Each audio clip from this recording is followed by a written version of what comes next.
So sorry I haven't been able to post an update video. It's almost been 2 weeks now since I made that first video. I've just been, with this past 2 weeks, have been finals with this apologetics class. And I'm not sure if any of you guys are familiar with, college level, papers and stuff like that, where you have to use manuals of style, you have to quote sources, 15-page papers, right? Anyway, so that's what I've been doing. Like I said in one video, I've done, last time I did college, it wasn't really college, it was like trade school, to learn how to be the welder that I've been for the past 15 years almost, and haven't stepped foot in a school since then. So this is my rough draft of my, contextual assessment and research paper, which I am turning into a curriculum to teach the folks at the church about what I'm learning in Christian apologetics. Timothy Paul Jones. And there's other books, but they're on the computer, so I can't really pull that around to show you. So the contextual assessment was I had to go out and speak to non-Christian people. So I had to find some non-Christian people. I spoke to close to 20 people in 4 or 5 different locations, and basically asked them if they had any issues with Christianity, questions and concerns with the Christian faith. And I got a lot of answers. My mic's not even hooked up.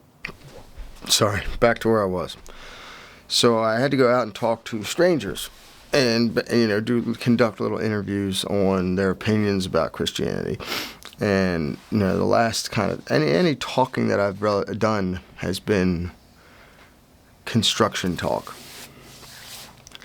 So I have to get used to talking to people, strangers, about the faith that I've been involved with for, besides all that. So I was getting a bunch, so what you do, let me read it here, let me find it here, read it specifically what this project was. It's a three-part project, final project. The contextual assessment, what I was just talking about, is to gather demographic data about religious affiliations in your selected context and about practices related to people's beliefs. Engage in conversations about the Christian faith with at least 4 non-Christians in your selected context. I did, like I said, almost 20. On the basis of what you've learned in these conversations, select at least 4 key apologetic-related questions that non-Christians face in your context, which is this area. Identify 4 very narrow, specific, apologetic-related questions that non-believers in Jesus actually face in your selected context.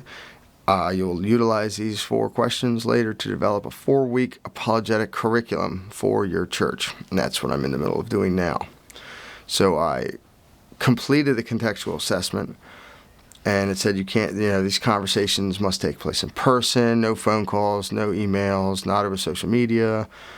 The data you're supposed to gather is not to be information about your general demographics, population. Your goal is to gather specifically about the religious affiliations and faith practices in your context, which is the area around my church and home. So I wrote the assessment. First, describe your selected context and ministry in 3 pages or less, presenting both anecdotal and demographic information about your religious practices in your community. Second, summarize your 4 conversations in 3 pages or less with quotations from these conversations.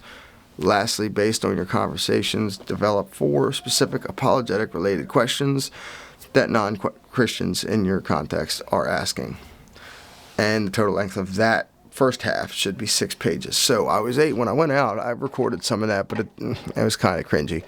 So not the people, but me going out and getting, of course. So I got this here, this Rode Mic 2. Let's see if it, Rode Mic 2. They did a 3rd generation.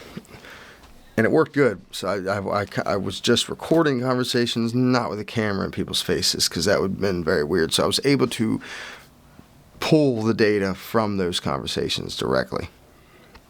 And that went into my first portion of my assessment, which I did get an 8 out of 10. And for being a welder and not college and just learning how to do these things just from the internet, I don't think that's too bad, an 8 out of 10. It says I need to go back and add some more data about the local area, and I need to put in, which I read it back and I was like, yeah, I didn't even put that. The 4 questions that I'd gathered, I didn't even put those in the contextual assessment. I wrote them down as statements and concerns because that's what the people were telling me their concerns. I just needed to reword them, I believe. I don't know. Reword them into question form, which I have to do still. Today I finally finished my, what I think is a curriculum. Again, I'm not a teacher, but I'm going to try. And in handouts, colored handouts. So this is, which, again, I'm not sure how familiar you are with collegiate academia, but I can't just put my opinions in and stamp my opinions all over the page. I have to have references, source material, and what people consider as fact in these circles of, a higher level of learning. I can't just put stuff, hand it out to people in a church that's my opinion, not based on fact, of proven facts. So it has to be legitimate. So then this is the one. It's on the first question I was able to gather. And I use 3 different styles of apologetics methodologies to, answer, to the best of my ability, to answer these questions. So the first question was, is the Bible still relevant for today? And so I decided to use the classical apologetic method to answer that. And the classical apologetic, well, if you're not familiar with apologetics, is in general the church's reverent, reasonable, and humble defense of the hope we have in the risen Christ, as this hope has been revealed in God's Word and God's world. It is not an apology for Christianity. That was the actual definition. So figured out. Anyway, classical apologetics is a 2-stage apologetic method that appeals to reason and nature to establish the plausibility of God's existence and then defends Christian doctrines based on historical and cultural evidence. I'm not going to go through and read all this, but that is the classical method. And then I got, you can't see. I might try and figure out how to put some screen captures in all this. So that's the first pamphlet. That one took me forever because Microsoft Word has pre-made templates for handouts or for trifold, but you can't change the pictures, and you can't. And theirs were designed. Let me show you another one. I don't think I have any now of theirs, where it was meant for pictures, more picture than content, and I have more content than pictures. I only have 1 picture on each one. I might be talking too fast for the microphone. So this was the first one. That one took me all day to figure out how to make a pamphlet on Word until I eventually, I don't know why I didn't think about going on YouTube at all. Anyway, yesterday I was able to get 2 done. Well, 2.5. Boom, boom. This one and this one.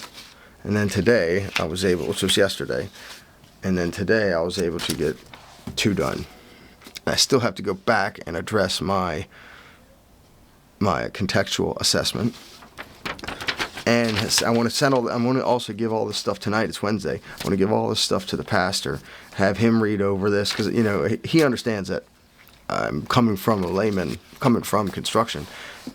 I wanted his opinion on if this is good enough to send in, because the college knows we're learning these things. We're not experts. We're not. So I want to make sure it's at least decent enough to send in. And he said my other one, my contextual assessment, was good enough to send in. I got 8 out of 10. So the next question, first one was, is the Bible relevant for today? The next question that I kept repeating over and over was, why should I let the Bible tell me how to live? And here's the pamphlet I made for that. I remember I have to teach it. I have to share the information that I gathered and teach people how to defend these questions on a Bible study night, Wednesday or a Thursday night Bible study, in front of church, in front of people, real people, not just cameras. So, why should the Bible tell me how to live? And I decided I was going to use evidential apologetic method for that, which the definition of evidential apologetics is working from historical artifacts and psychological evidence. The evidential apologist builds a case for Christian faith, typically focusing on evidence for the resurrection of Jesus. Once the resurrection and reliability of the Gospels has been established, the evidential apologist shows how the truth of the resurrection supports other essential doctrines, such as the deity of Christ and the authority of Scripture. That's pretty, I like this method. Sorry, rambling. Next. The next question that I kept getting, this was not the most popular question, it's the third most popular question, was why are Christians hypocrites? There it is. There's that one. And so, again, another cram full of information with sources and quotations that you can't, And I decided to use presuppositional apologetics. And I even put these little pictures in here too. My word pictures, obviously. But a hypocrite was an actor in the Greek times who would wear a different mask. Some people say they would wear a different mask to depict who they were being.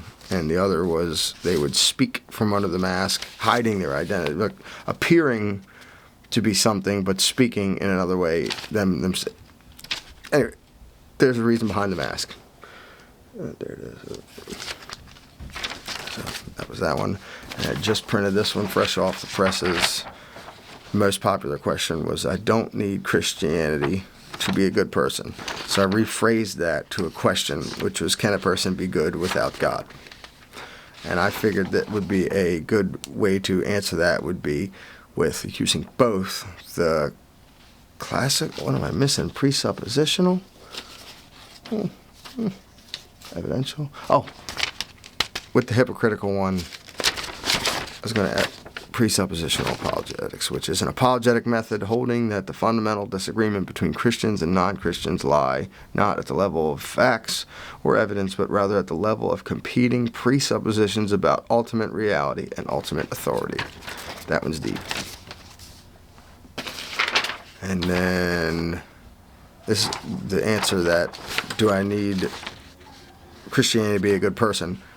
I figured I would use a combination, which is actually, funnily enough, called combinational classical apologetics, where you use classical apologetics and evidential apologetics to, basically to do all the, establish the truth claims behind Christianity. By using the classical method of apologetics, we're going to establish God's existence and then defend Christian doctrine based on historical evidence, which leads us to who or what is actually good. I wrote that. So I still got to fold this. Got to get out of here in like an hour for church. Just printed out, I think it's 12 pages total of my questions. So, yeah, sorry, I've been quite busy. I still need to wrap this up. It's due Saturday. And hopefully after this class, I'll be able to jump back on posting. Thanks.